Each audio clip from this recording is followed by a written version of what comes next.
Hello everyone. In this video we're going to work on the remaining 2 sides of material and get all 4 sides ready to go by the end of the video. Let's go!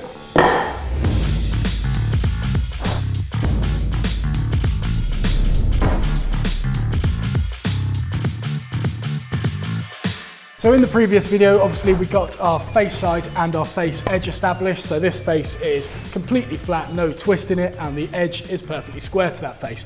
But I said at the end of the video, do not assume that is what you need to do on the opposite side, because if you do, that's going to cause you a lot of problems later on down the line. So come in close and I will show you why you can't do that. Right, so I've prepared a bit of walnut here for demonstration purposes. So on here, as you can see, I've got a face side and I've got a face edge. And if I get a square up against that face side and face edge, it is perfectly square. This has no twist in it whatsoever. It is prepared exactly the same as our bits of beech and oak like I did in the previous video.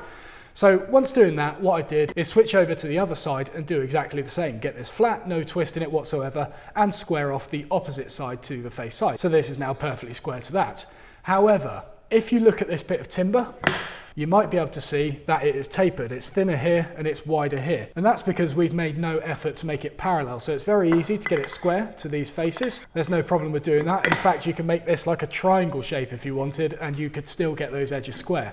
The thing is, it is not parallel, and that's not only limited to the width of the piece, it's also the thickness as well. If I get some calipers on here, set them really snugly to this end and lock them down, take them off and put them on this end, you can see that that end is tapered as well. So this end's flat, both those sides are square, but we have not got it parallel. That is why you cannot assume that what we did in the previous video is what you can do on all 4 faces. So how do you get around that? Well, the answer lies with a marking gauge. Now, the one I've got here is from Veritas, but in most cases I find that the traditional wooden marking gauges with the pin head on them tend to work a little bit better for this because the pin gives a more prominent mark that we can work to. But apparently, because I only buy shiny tools, I don't actually own one, so I'll show you how to mark this out now. Okay, so we're going to work on this oak to start with. So if I wanted to completely maximise the amount of material I had here, what I would do is get a marking gauge and set it to one of the corners. So now it's about 1 millimetre below the edge of that material, and I won't actually dig it in at this point. I'll just see if I could go along that material without the marking gauge head falling off. Now here, I can see it started falling off the edge of the material, so I'm going to lower it to that point there. So now it's resting flat on top of the oak again. Keep running along, again, not digging in at this point, just testing it out. Flip it over, and I'm running it off the face side here. So going to keep going along. That's not poking off the edge whatsoever. And there we go. So if I wanted to maximize this material, what I would do is score that all the way along there and score it all the way along there, and then I know that this low point here will be planed off when it comes to removing it. The other way you could do this is, say you wanted this material to be a certain width, like if you were working to a drawing or something like that, you could set your marking gauge to that dimension. So on this Veritas one here, there's small graduations up the side, which is a ruler, so I can just set the stock to that. If you're unsure of what marking gauge to get, I did a comparison between the Veritas and the Type Mark one, so watch that, link's in the top corner now. But let's say I wanted to plane this oak down to a width of 55 millimeters, so I'm going to set that on my marking gauge now, 55 millimeters, and conveniently, not like I planned this whatsoever, that is going to get rid of all the sapwood up the side here. So running the stock off the face edge, I'm just going to dig that in and I'm going to score a line all the way along the timber. When doing this, really make sure that you're pressing the stock into the edge here. You don't want this line to be wobbly whatsoever. And there we go. Now we've got a nice line along there that I can work to. I could leave it like that and just start planing down to that line and then simply get a square, reference it off my face side and check if it's square that way. Another way of doing it is flipping the material over, scratching another line on this side, and then you've got 2 lines to work to on either side. I tend to do a mixture of those two, so I'll put a line on both sides and then I'll measure if it's square from the face side, and that's going to make it as accurate as possible. Okay, now we've got a nice line scratched over on both sides and we can plane down to that line. Right, so I've got about 10 to 12 mil to get rid of here. I could get rid of that with a scrub plane, seeing as it's on the edge here. A scrub plane is a plane with a really heavy camber on the blade, which means you can absolutely hog off material with it. I don't actually own one of them, so we're going to cut it off with a saw. So this is a rip saw. It's not particularly sharp. I bought it like 5 years ago because I thought it looked pretty. Never actually got around to do anything to it, but it still does cut. So I've got a line along the top here that joins the 2 marking gauge lines. I'm going to cut about, I don't know, 3 millimeters away from that.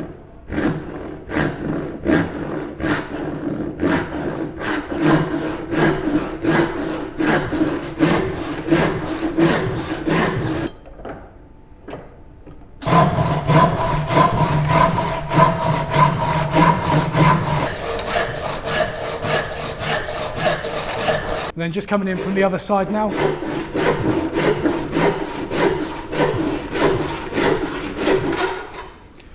Voila, sapwood, gone. Now, as you'd expect, it's as simple as planing down to those lines. So heavier cuts to start with.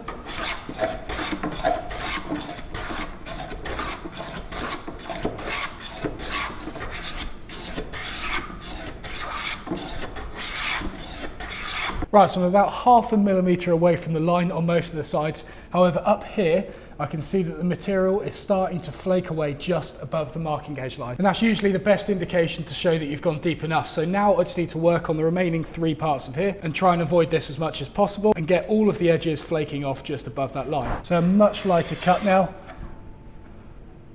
And now this bit is starting to flake off a little bit, so I know I've gone deep enough there. So in fact, this back end is now completely done. That's all fine. Just need to focus a little bit on this area.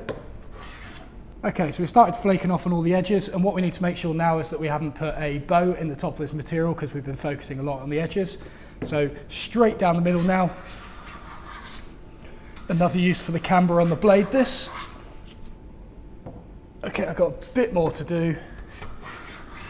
And then in theory, if I get a square on the face side, yeah, it's all square. If you've worked down to both lines and then you measure it from the face side and it's out of square, don't worry too much. Chances are it's the rough side of the timber that's throwing your marking gauge off, and the line on the opposite face isn't quite as accurate as it needs it to be. Work down to the line that we scratched on the face side and then measure if it is square from the face side, and the results from that will be fine. The reason I scratch a marking gauge line on here is so that I can use that as a rough guideline, so that I don't accidentally keep removing way too much material here below the line that's scratched on here and then have to lower this line, you know.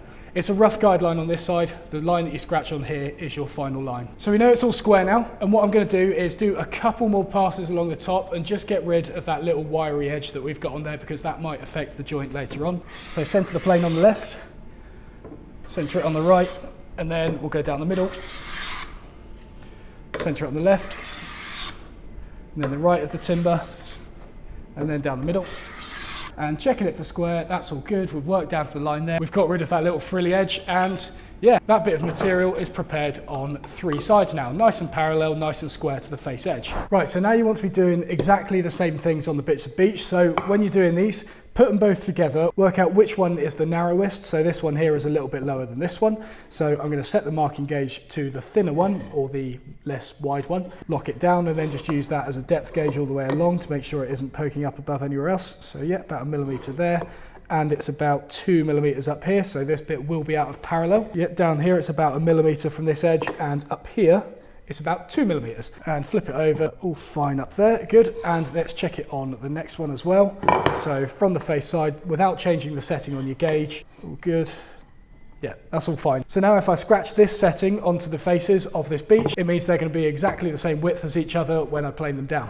Right, so they're both gauged up, and I'm going to plane them down exactly as I did with this oak. And I will see you on the other side. Okay, so the beech has been prepared exactly the same as the oak in the middle. So we've got our face edge and we've got one side parallel to it. This side here doesn't matter too much if it's slightly out of square or if it's a little bit bowed, because at the end of the day, there's nothing joining to it. Although saying that, it's obviously good practice to try and get it square.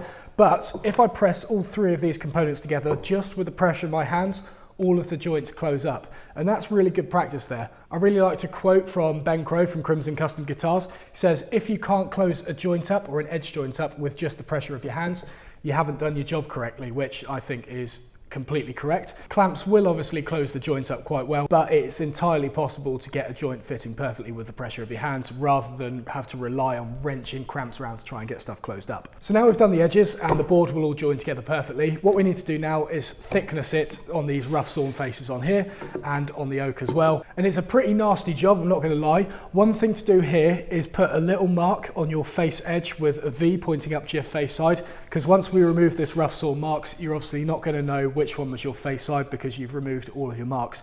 A little V like that shows me that that is where I need to join to the oak, and it shows me which side I need to face up as well. So what we do here is exactly what you'd expect. I'm going to lay them all down like this, press them together, and then work out which is the low one, which is the oak. So that one is what we're going to set our marking gauge to. So choose a corner on there, get the marking gauge so it's about 1 millimetre below the rough sawn surface, and then just check that at certain points along the oak just to make sure that it is low enough that it's clearing that rough sawn edge.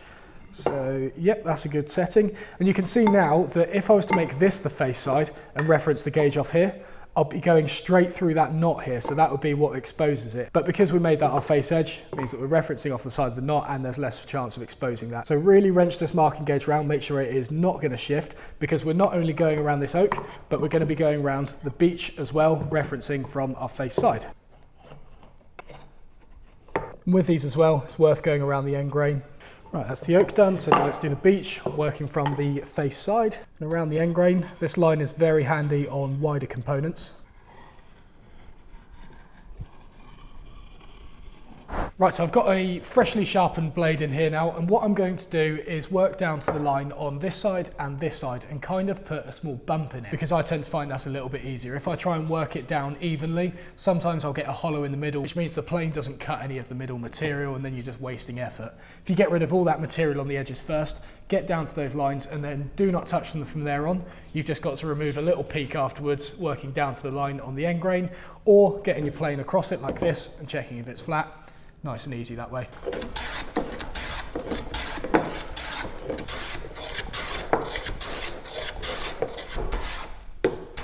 Right, so I've got down on that side. Cool. Right, so we're down to the line on all those sides, and obviously we have now got a massive rock in the middle of it. So I'm going to get rid of that.